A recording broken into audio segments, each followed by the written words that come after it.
selamat datang kembali di channel Profesor Musa Asy'ari. Untuk perbincangan kali ini kita akan mengeksplorasi kepada narasumber Bapak Profesor Musa Asy'ari. Sebagaimana kita ketahui bersama hari ini bahwa geopolitik dunia semakin memanas, muncul banyak fenomena tentang konflik, bahkan konflik militer antar negara. Ada Rusia head to head dengan Ukraina, kemudian yang baru saja terjadi antara Israel plus Amerika menyerang atau saling menyerang dengan Iran, dan tetangga kita sendiri antara Kamboja dan Thailand. Nah, mungkin Prof. Musa Asy'ari bisa memberi pendapat atau memberi semacam ulasan ketika dunia sudah di era teknologi yang semakin canggih, mestinya semakin beradab, semakin berperi kemanusiaan, tetapi faktanya antar negara justru saling perang, dan ini korbannya tentu manusia, peradaban dan lain sebagainya. Bagaimana Prof menanggapi itu? Ya, tentu saja saya prihatin kejadian-kejadian akhir-akhir ini dalam dunia global. Tetapi ini perang yang multidimensional. Jadi di dalamnya ada politik, ekonomi, dan agama. Dan agama itu sekarang sudah luas pengaruhnya karena masing-masing mempunyai dasar pembenaran agamanya sendiri-sendiri. Nah, kalau ini dibiarkan, tentu dunia akan rusak, akan runtuh.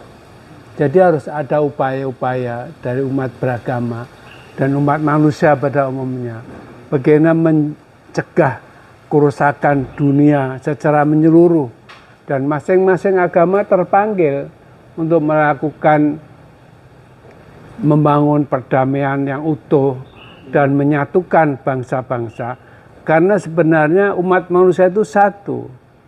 Tapi kenapa tiba-tiba perbedaan-perbedaan politik, ekonomi, dan agama memperburuk keadaan, sehingga yang bicara bukan lagi hati nurani kita masing-masing, tetapi senjata-senjata pemusnah massal.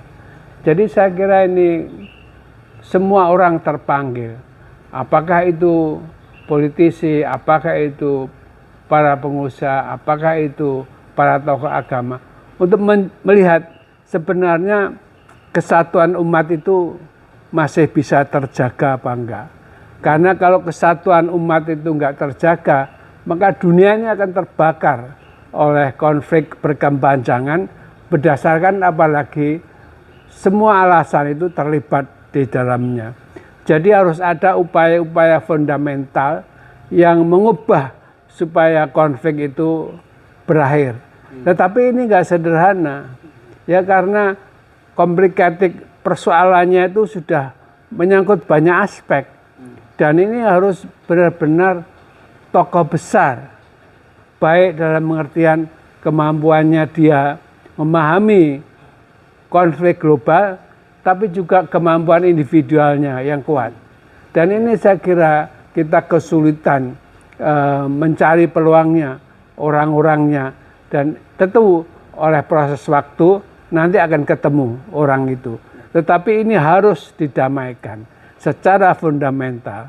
Kalau enggak, pemecahan masalahnya hanya bersifat parsial, dan itu enggak menolong terhadap keutuhan persatuan umat itu. Oke, baik.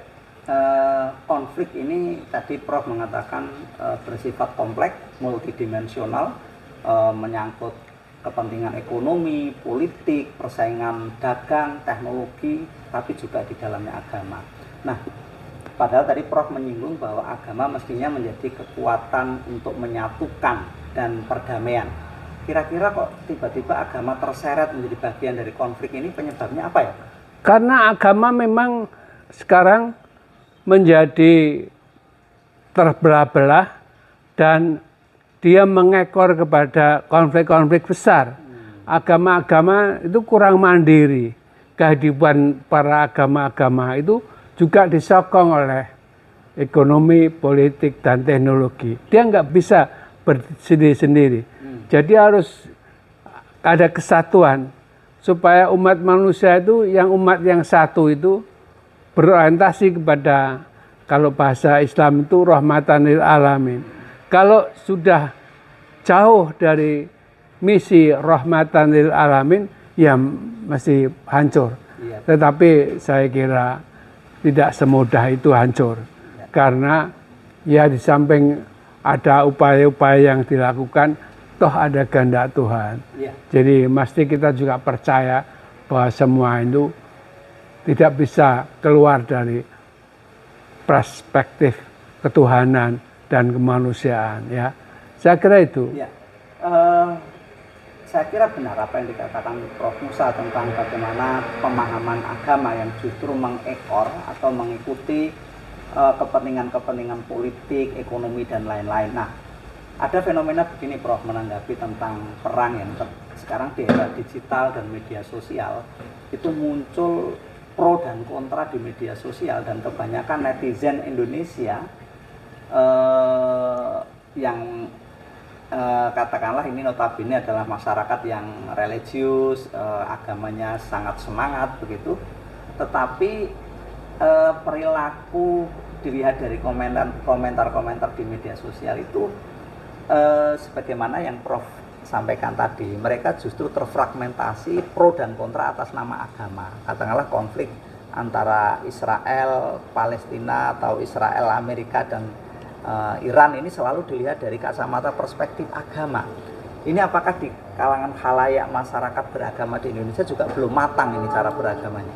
Ya, kalau kita lihat agama-agama di balik orang-orang atau negara-negara yang berperang, itu kan dasarnya satu, semua kembali kepada Abrahamic religion.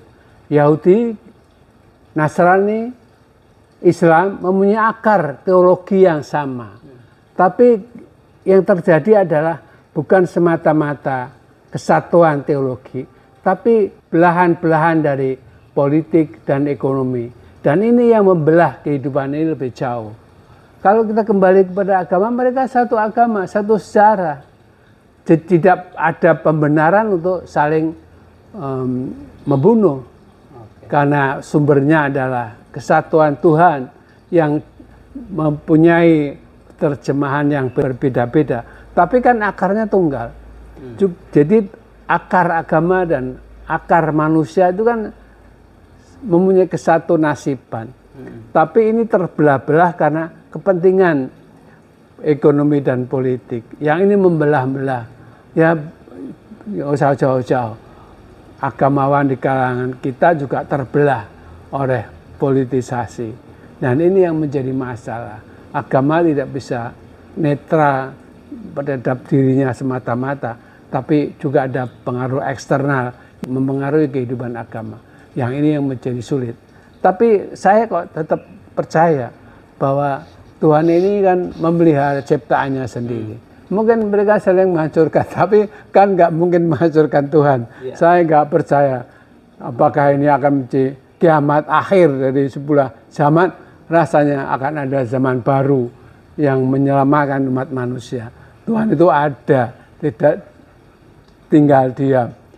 Mungkin kalau perlu harus diganti umat, ya akan ada umat baru yang menggantikannya. Masa Tuhan tiba-tiba didikte oleh para kekuatan-kekuatan itu kan nggak mungkin tuh. Kalau saya sih percaya kesatuan nasib, kesatuan umat, pada kesatuan teologi pada akhirnya akan muncul, dan Tuhan akan menyelamatkan umat manusia secara keseluruhan.